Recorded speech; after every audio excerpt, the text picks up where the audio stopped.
There is supposed to be a celebration right now in the WNBA dump, but for some reason, and this should come as a surprise to no one, for some reason, WNBA players, they're just not in a joyous mood.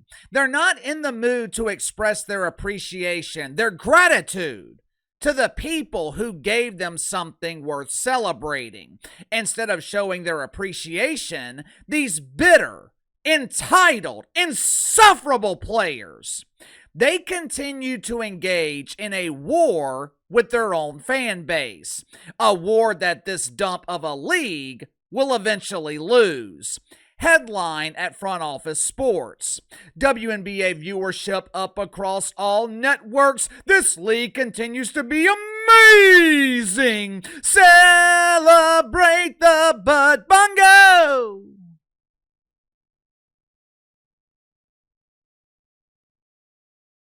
Every time something positive happens to this dump of a league, they spoil the celebration. And the WNBA continues to prove why they are not ready for prime time.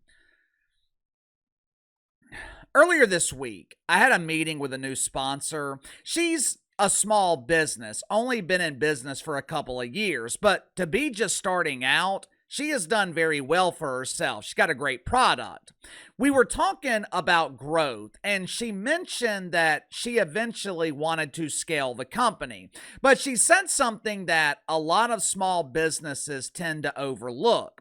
She said that she didn't want to scale the company too fast. She didn't want to put herself in a situation where she grew overnight. Well, Casey, that doesn't make sense. Why would any small business be hesitant to grow? Rapid growth is where a lot of small businesses get into trouble, or even worse, bankrupt themselves. Growth is expensive. You need capital, you need the infrastructure, you need reliable employees who are already trained to handle the increased business. More importantly, you've got to be ready. When you grow over time, you have the benefit of preparation. When you grow overnight, it can be overwhelming.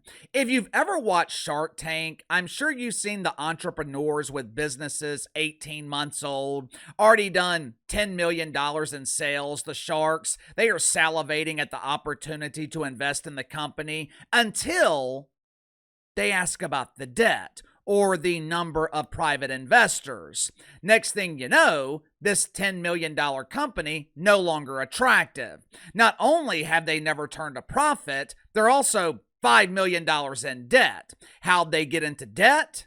They borrowed money to fuel rapid growth. Basically, they grew before they were ready. This is exactly what's happened to the WNBA. 2 years ago, August 2023, no one was paying attention to pretend basketball. When WNBA players walked through the bus station, passengers thought they were there to clean the bathrooms. Players would return home after the season, and their families wouldn't recognize them. They were anonymous. Then Caitlin Clark enters the league. Well, what about Angel Reese? What about her? Caitlin Clark enters the league, and literally overnight, the WNBA is pushed into the mainstream. When you go from complete anonymity to mainstream exposure and you're not ready, the problems of your league will be exposed and magnified. All of your warts will be uncovered. When you're not used to being recognized, when you're not used to being criticized, and all of a sudden you're dealing with both on a daily basis, that can lead to frustration. There is no denying the fact. WNBA players are frustrated. Hell, this league has been filled with whiners and complainers for the last 30 years. For 28 of those years, no one was paying attention. Now, the bitterness has been magnified. They're complaining about their minimum wage salaries. They're complaining about the media coverage. They're complaining about criticism. Instead of venting about these complaints privately, WNBA players, they choose to do it publicly. And who is the number one target of their frustration? The fan base. Make sure to like and subscribe. You can follow me on Twitter at KC_BTL84. Link to the second channel is in the description below. Yesterday on the second channel, talked about Shannon Sharpe. Hey, it's me, Shay Shay. The grown man who calls himself Shay was fired by ESPN. I explain why his mainstream sports media career is likely over and why Shannon Sharpe has no one to blame but himself. It's abundantly clear at this point, Shay is the problem. So if you haven't already, click the link in the description below, subscribe to the second channel. Wednesday night, the Indiana Felines, they were at home playing against the Phoenix Masculines. Going into the season, DeWanna Bonner was playing with the Felines. Now, according to the media, DB is a legend. Yeah, they call her DB. The rest of the population calls her Who, because they have no idea who in the hell she is. How can you be a legend and no one's ever heard of you? That's like calling Ray Williams a legend. Casey, don't you mean Hank Williams? No, I mean Ray Williams, the legendary bowler no one's ever heard of. Going into the season, DeWanna Bonner was on Indiana's roster. Several weeks into the season, she asked for her release. She claimed to be upset about her playing time or the complete lack thereof, but then it was revealed that she was actually heartbroken. She had a broken heart because she was missing her boo. You see, DeWanna Bonner is dating Al Thomas, or as DB prefers to call her, AT. DeWanna Bonner was missing her wife or her girlfriend. I don't know their status. I just know they were heartbroken without each other. She forces her way out of Indiana, and DeWanna Bonner signs with the Phoenix Masculines so she can share a locker room with Al Thomas. Okay. Either way, Wednesday night, Phoenix Masculines, they are playing the Felines in Indiana. It's DeWanna Bonner's first game back in Indianapolis. Anytime a player forces their way out, especially during the middle of the season, you're not going to get a warm welcome your first game back in town. Anthony Davis, Tony's been out of New Orleans for 6 years now. He still gets booed every time he's in the Smoothie King Center. Hell, Chris Paul's been gone for almost 15 years. He has played for multiple teams since leaving New Orleans. Every time he's in New Orleans, he gets booed. That's the way it works. DeWanna Bonner, she shows up the other night, and Caitlin Clark fans politely booed her. I say politely because that's what this was. When compared to how Anthony Davis is booed in New Orleans, this was polite. Watch it for yourself. Coming in for Phoenix number 14, DeWanna Bonner. Not bad, right? Me personally, I was surprised that fans in Indiana not only recognized DeWanna Bonner, they also remembered who she was. This should be a good thing. This should be something that you're happy about. But as you guys know, entitled players in the WNBA, they are never happy. If they can't find something to complain about, they'll just make shit up. After the game, someone named Kahleah Copper was speaking with the media. I believe this is the same player who had the wardrobe malfunction earlier this week. She was going for a loose ball or something and her hair fell off. Fortunately, just for men, they gave her some extra strength adhesive and her weave remained intact during this press conference. If you have synthetic hair, these press conferences can be dangerous.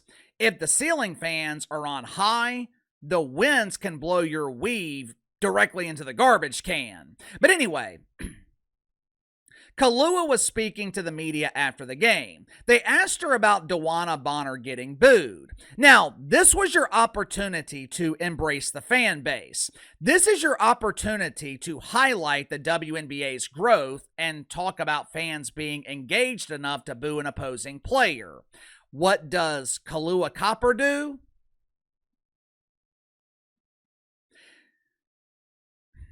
She proves she failed media training. She proves this dump is not ready for prime time. And once again, we have a WNBA player attacking their own fan base. Watch for yourself. I don't understand, like just the disrespect. I can't get down with it. They booed her. She didn't say a word to the crowd. People talk some trash to her, but we had her back. It's just very distasteful for what their fan base is doing. We don't need all of that. It's just unnecessary. It was so distasteful and disrespectful. How could they boo a legend? It was so painful to witness. We had to stop the game to wipe away the tears.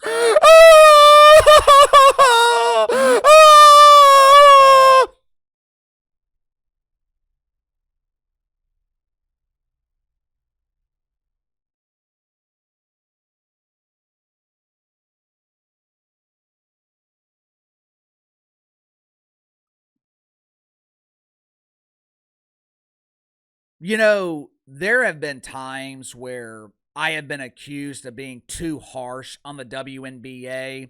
I've been told to give the WNBA a chance. After all, pretend basketball is for everyone except white people. Believe it or not, I've tried to give the WNBA a chance. I have tried to watch their product. It sucks. I have never hidden my bias. I have never pretended to be 100% objective with my criticism of the WNBA.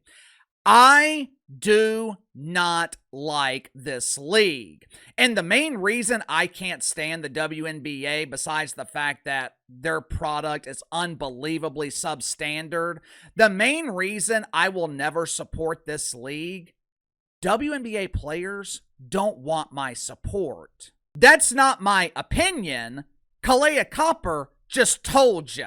And look, she's not the first. She damn sure won't be the last.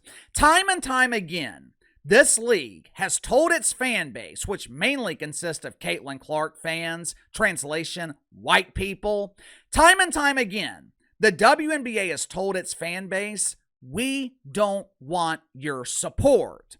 I don't know about you guys. When I'm told that I'm not wanted somewhere, I leave. I don't want to be where I'm not wanted. And I'm damn sure not spending my money. I'm not wasting my valuable time on a product that doesn't want my support. The question is, how long will it take for others to come to the same realization? How long will it take people to realize that the WNBA doesn't want your business? They want your business as long as you're not critical. They want your business as long as you encourage their entitlement. They want your business as long as you're not booing. But the second you step out of line, they accuse you of being disrespectful. The truth is, this league is soft. It's a league full of victims. America doesn't celebrate the victim. America celebrates the survivor. Give me your thoughts on this. WNBA players are now whining because opposing fans are booing them.